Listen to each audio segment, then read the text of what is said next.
Hello guys, I'm back again with my 90cc dirt bike. Just a few more tips on what it's like. Right, here we go. Got front mud guard, it's a bit muddy though. Knobbly tyres, the gear stick here, the peg, just had two of them new replaced, they're a bit dirty. The stand, got what I locked it up to. And the engine, the old Step Up 3 90cc engine.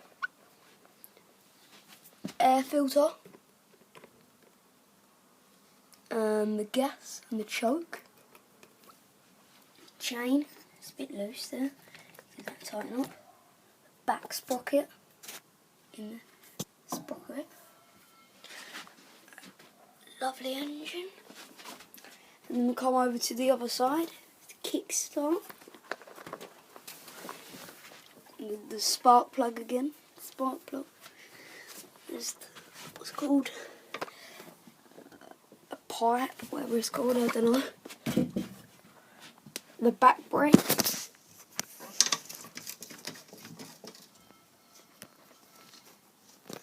and then you've got the back wheel finally, and suspension in there if you can see.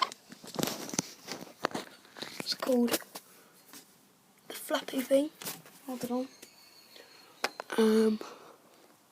That's it really. And I'm selling this for £250. So you can like or comment any offers. And I've got mine and my brother's bike here, push bike. New ones, they're not for sale though. And I've got my boots out for a sale, size 4.5, 20 quid. Anyone want to buy as well? This is my second video, so hope you like it. Comment, write, like and subscribe. Thanks for listening and watching. Bye.